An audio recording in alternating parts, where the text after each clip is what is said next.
I take the same route every single day, in and out of the city. I don't live very far, just 30 or so minutes out in the quiet suburbs.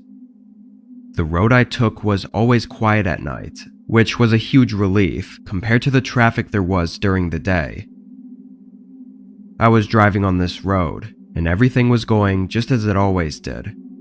It was a little past 10 p.m.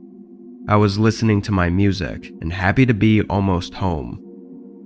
When I was 10 minutes away and entering the woodsy area just before the start of the suburbs, a light beamed from up the road. Nothing was off at first, but as it got closer, it seemed to be really bright, like almost blinding me. I literally had to stare at the shoulder of the road to make sure I stayed in my lane. But just as I thought they were going to pass me, I suddenly could see a glimpse of their tires right in my lane. They were driving on the wrong side of the road, about to head-on collision with me. My reflexes took over and I swerved to the right, immediately flying off the road and slamming into the ditch that bordered the woods. It took me a few seconds to gather myself, but I didn't seem to be very injured or anything. I unbuckled my seatbelt and jumped out of the car. It was totaled for sure. The whole front was pretty much ripped off, and it honestly looked like I should have died in there.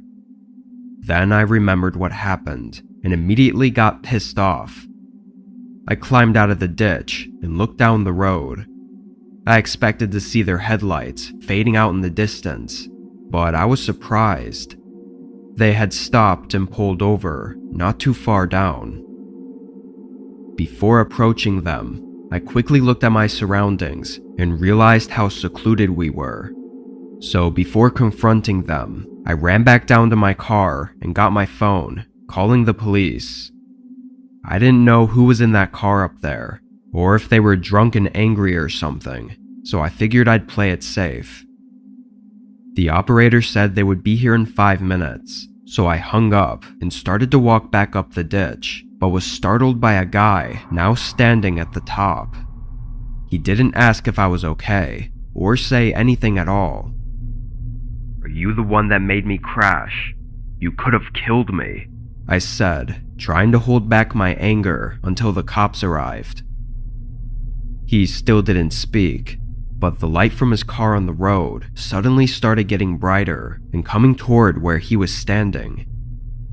I was still in the ditch, but could see that it was the same car, and someone else was driving it. They backed up right to the edge of the ditch, then the driver door swung open and another guy got out. The two men started talking in a different language. I think it was Russian or German. I'm not good with languages, but it had that aggressive sound to it. As they talked, the one guy rushed around to the back of the car and threw open the trunk, but instead of grabbing anything, he turned to face me. Both of them immediately came running at me down into the ditch. It didn't take me more than a split second to put the pieces together. I turned around and sprinted into the woods as the men ran around my car and continued chasing me. They were both large and heavier looking men, so after a good minute of sprinting, I'd lost them. Now I was in the middle of the woods with absolutely no light to see where I was going. I didn't even know which direction was which. With no sounds of the men nearby, I aimlessly wandered through the trees. I wasn't trying to get back to the road while the men were still around, but I also didn't want to get completely lost so that the police wouldn't be able to help me. After only a couple minutes of walking though, I could hear the sirens in the distance to my left. I followed the sound, leading me straight to the road, where I could see the cop car at the top of the ditch and two officers inspecting my car. There were no signs of the men anywhere. I explained what happened, and they wrote down a report, but the follow-up investigation was minimal, since only their description was to go off of. Nothing was stolen from my car, though. It's pretty blatant that they were trying to throw me in their trunk. but whether that was planned before or after the crash is unclear. Maybe they made a mistake and were trying to cover it up, or it could have all been just as they intended.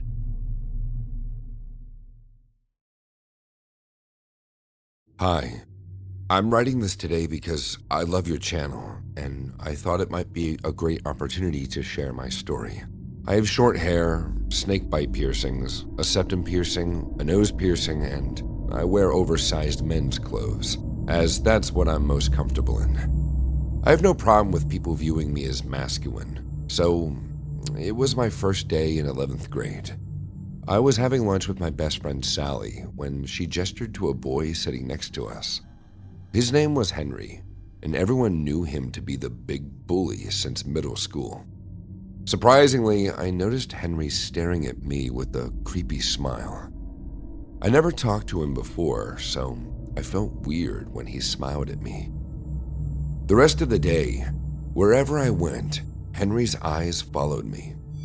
When the last class bell rang and it was time to go home, I got a call from my dad saying that he was going to visit my uncle at the hospital battling cancer. Meaning, I was going to be at home alone, as my mom was at work and my older sister was sleeping over at her boyfriend's house. I got off the bus and began walking home. I live in a small town, so the side roads are almost always empty. But as I was walking past an alleyway, someone grabbed my arm and pulled me over. It was Henry. Before I could even process what was happening, Henry kissed me. I pushed him away and he screamed. "What? You were smiling at me, remember? I thought we shared a moment." I was shocked, realizing how delusional this guy was. I yelled back at him, "No, you're the one who smiled. And FYI, I'm into girls." I saw the anger in his eyes as he just said fine in annoyance and stormed off. I took a second to process what just happened before I continued walking home. I didn't share this with my parents and went to bed after watching Walking Dead reruns. I usually sleep with one window open for cross ventilation. Around 3 a.m., I heard a quiet noise. Now, I have a guinea pig, so I'm used to noises, but this one sounded different. I immediately became alarmed and slowly looking around the room. Someone was crawling through the window and entering my bedroom. Seeing an intruder, the normal reaction should be screaming, but I was too shaken by this. I laid on the bed, frozen like a mummy, when the man stopped and turned to me. He stood still and watched for a few seconds, but all of a sudden, picked up speed and ran right at me. Before I could scream, he placed his hand on my mouth. Then, when I realized that it was Henry. Luckily, my dad was still awake downstairs, and he saw someone jumping our fence from our living room. He slammed through the door of my room so hard that Henry's face turned pale. He tried to jump out through the window and escape, but my dad grabbed his t-shirt and pulled him back in. The police arrested Henry and took him away in handcuffs. I hugged my mom while struggling to hold back my tears. I was so scared, and I didn't know that he wanted or even knew how he knew my address, but I figured that he must have followed me home. The next morning, I woke up and called my best friend to tell them about this incident, but she didn't pick up. I wasn't too concerned about it, as she often slept in, so I decided to just get ready for school and wait for her there. The day passed and she never came, so I tried calling her, but she didn't answer again. I figured that she was still sick and decided to go to her house to see if everything was okay. When I made it to her house, I knocked, but no one answered. Her parents were out on a business trip, and she was supposed to be home alone. I called her again. I could hear her phone ringing inside the house. I tried the door and noticed that the door was unlocked, so I went inside. I called out to her so she would know that I was there, but there was no response. I walked up the stairs and into her room, and I was mortified by what I saw. There she was, lying unconscious on her bed, and someone scribbled this on her wall: "Once she's gone, you'll be all mine." I called my parents, and they called for a paramedic. Sally was rushed to the hospital. The doctors said that she fainted out of shock. I immediately thought that it had to be Henry who did this, but then I remembered that he was under police custody right now. 2 days later, when Sally was a little bit better, she told the cops that a guy named Zach from school had snuck into her house with a knife and threatened to kill her. His demeanor was that of like a psycho, which terrorized Sally as she fainted. I didn't know what he wanted, but Zach kept saying one thing repeatedly: "I have to do this for my best friend. I promised Henry." Zach was eventually arrested and put behind bars for being an accomplice of Henry. It was found later that Henry brainwashed Zach and told him to be on board with his plan. Henry wanted me to be his girlfriend, but when I rejected him, he didn't handle the rejection well. It's scary to think that Zach was so obsessed about his friendship with Henry that he didn't even think of the consequences before breaking into Sally's house. Sally and I filed for restraining orders against Henry and Zach because sadly, they haven't done enough to stay behind bars forever. But judging their mental condition and evil intentions, I wouldn't be shocked if these two turned out to be terrifying criminals in the future. My name is John. I'm 23. I work at a 24/7 bar in my town that's known for our pizza and drinks. We don't really have any other food options, but people seem to enjoy it anyway. I never understood why the owners decided they wanted us to deliver pizzas. It's a lot of hassle for probably not that much extra money. But since we didn't really get that many delivery orders, I was always the only driver during the 10 p.m. to 6 a.m. shift. On this night, I walked into the place being pretty crowded. There were several large groups, and with deliveries being slow, I was helping out with waiting tables in the meantime. There were a few deliveries I made, maybe once an hour, and at 3 a.m. there was another regular delivery for me to drop off. I grabbed the single pizza and got in my car. The address was 15 minutes away, so I typed it into Google Maps and started driving. Everything up until this point was completely normal. This was just like any other delivery, and honestly, I was happy to get out of the crowded bar and onto the quiet roads. While driving though, I got caught off guard when my Google Maps suddenly said I'd arrived. I wasn't even in a neighborhood. I pulled over on the curb and tried to figure out where I'd gone wrong, but double-checking everything, this was the address that was on the order. It was for the entrance to a forest preserve or park or something.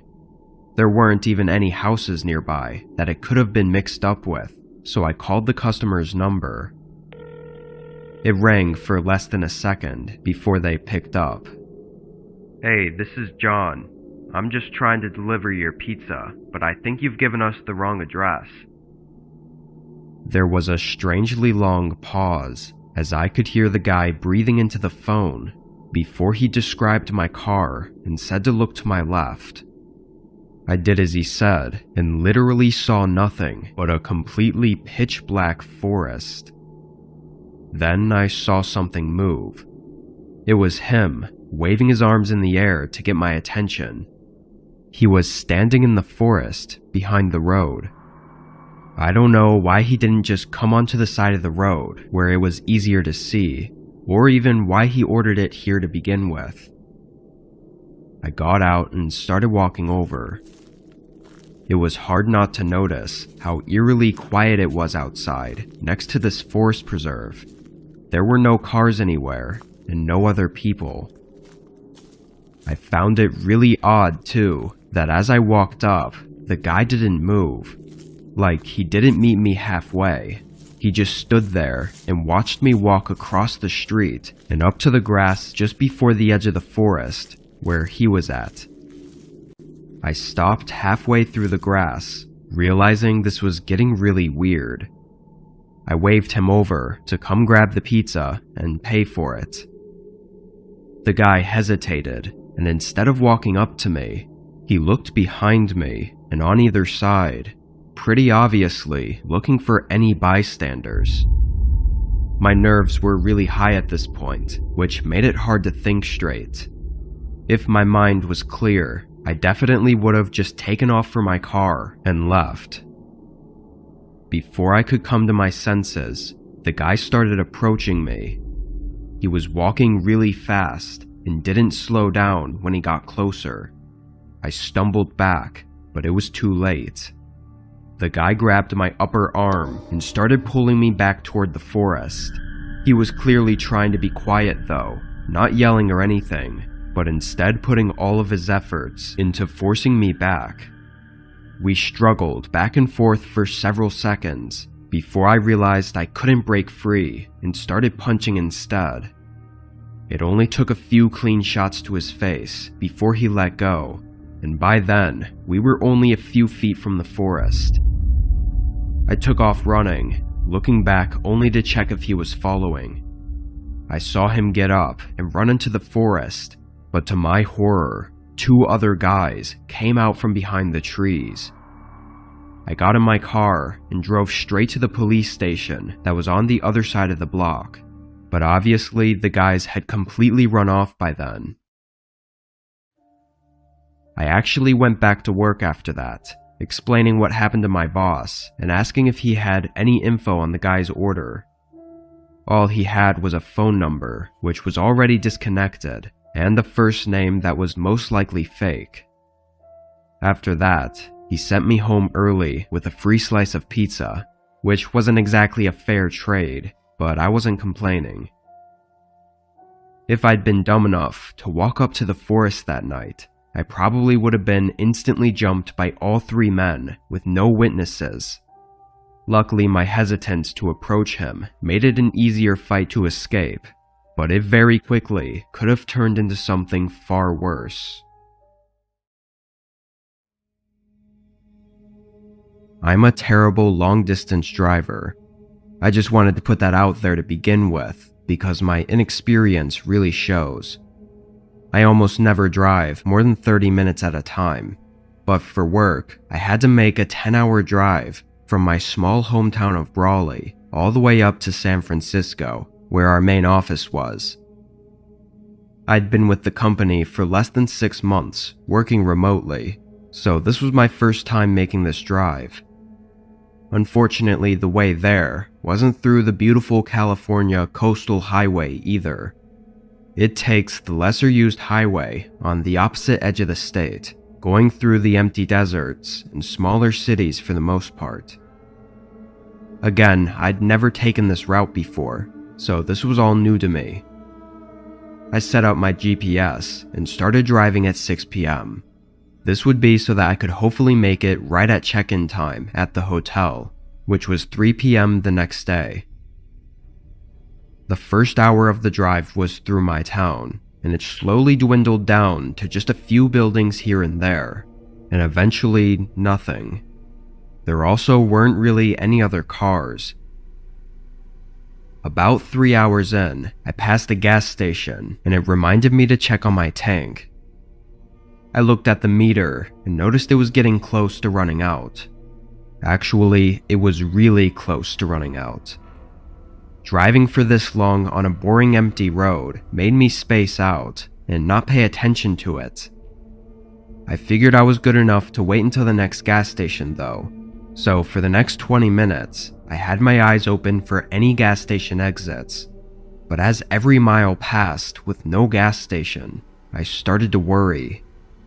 That feeling of dread came over me for being so stupid to have let myself get this low on gas in the middle of a desert.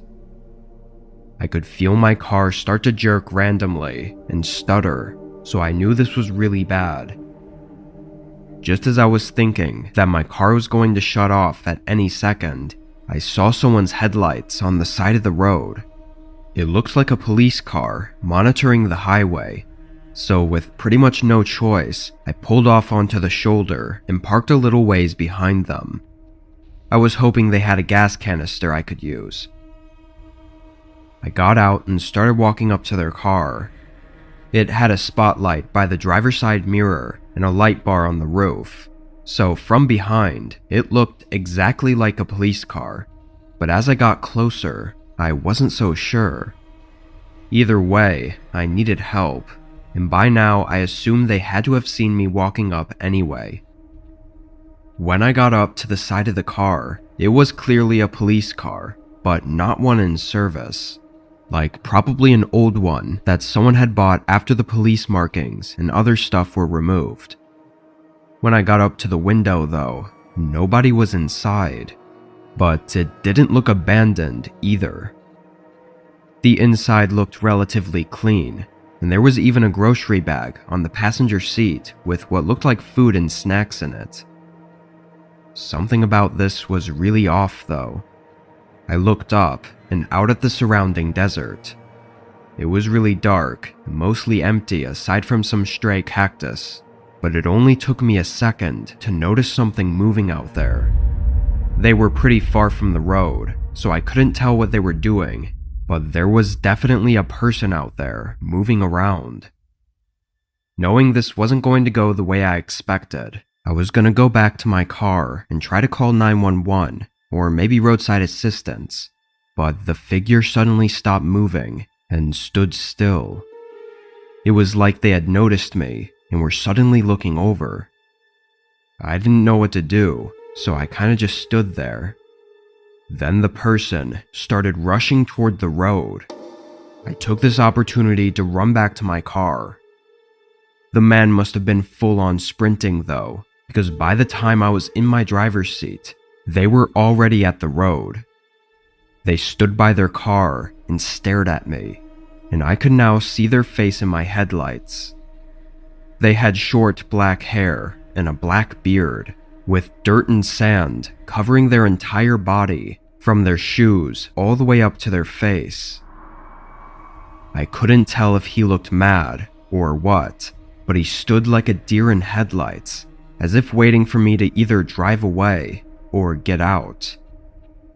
I was too scared to try starting my car, because if it stuttered and he heard that, then he'd know I was stuck. So I sat there and just tried over and over to call 911. By the time I finally got through, the man had gotten in his car, and a minute later, he drove away, leaving his headlights off and disappearing down the road. As for afterward, an officer made it 30 minutes later and poured a few gallons of gas in my car. I told them about the man who was acting really suspicious and was out in the desert, but he mostly brushed it off and didn't even check on it. He even joked that he was burying a body out there and acted like it was nothing. I was so shaken up though that I didn't put up much of a fight and just continued my drive. It's been a while since this all took place, but I can't stop thinking about what that man was doing out there, or possibly how close I was to discovering something. I'm a 29-year-old female, and this happened to me when I was 14. My brother and I went to hang out in the mall with his friends on a weekend. I was the only girl in a boys' group, so I mostly stayed on my phone. I am very introverted as well. I was getting bored and feeling somewhat ignored, so I told my brother if he could drop me home. He told me he'll leave after some time. Since we lived far away from the mall, I had to wait for my brother. But at the same time, I was so angry with him that I cut off from the group and started roaming around on my own. I was checking some stores while casually walking through when I made eye contact with a man. He seemed to be in his late 40s. He quickly walked up to me and asked, "Are you alone here?" As much as I've had creepy guys hitting on me, his eerie tone just added to that experience. I politely said, "No, I'm with my friends," and started to walk away. He started walking with me. "But seems like your friends bailed on you, pretty girl." I groaned and replied, "Yeah, that's why I'm on my own."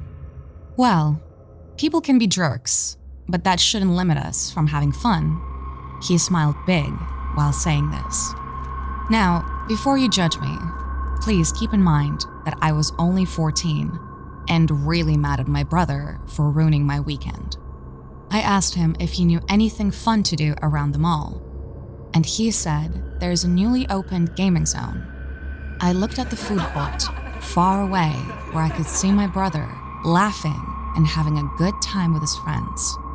I whispered, "A-hole," and then agreed to go to the gaming zone with that man. It was my first time in that mall, so when he said we'd need to go to the basement, as that's where the gaming zone is, I believed him. I really wish I hadn't. We got into the elevator with a bunch of other people. I'm sure they thought the man to be my guardian, so no one bothered that a 14-year-old was following a stranger to the mall basement. One by one, everyone got off, and on the ground floor, the elevator was empty. The man pressed the button to the basement, and we came down to the parking lot. The moment I got off the elevator, my heart skipped a beat. Are you sure there's a gaming zone here?" I asked him. He smiled even bigger and said that the place was under construction, but he had the key to the virtual car racing machine. I nodded, not knowing how deep I was drowning in his lies.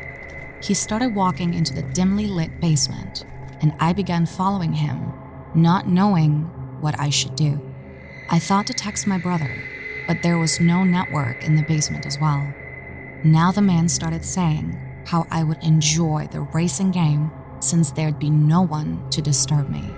Soon, his words started to sound alarming, with creepy double meanings hidden in them. As he said, "The car racing machine is so big and I'll enjoy it riding for hours." Yeah, exactly that's what he said. We were almost halfway into the basement, and I was constantly looking back to notice how far the elevator was getting from me. A bubbling feeling that something was very wrong suddenly kicked into my stomach, and I stopped saying, My brother just texted me. Looks like I'll have to come some other time. See you later, mister." I quickly turned around and started walking back to the elevator. I was walking fast, but also couldn't run because I didn't want to give him the idea that I'd panicked. Suddenly, I heard footsteps rushing towards me, and looking back, I saw him running at me full speed. His face was filled with rage and anger as he yelled at me to stop. That's when I made a run for the elevator. I almost bumped into the closed elevator door and started pressing the button like crazy. "Please come down before he gets me." I remember praying this to God. The man was inches away when the elevator door opened, and my brother, with his 3 friends, stood inside. "What the hell are you doing here? Jimmy said he saw you with some man in the elevator. What's going on?" My brother sounded really worried, and I glanced back to point at that creepy dude. But he was nowhere to be found. I'm sure he took off realizing my brother had come to get me. I told my brother about this man, and he took me to the mall security to inform them about this shady old guy. I just hope he's not lurking there, looking for some underage kid to take them to the basement to try his made-up gaming machine.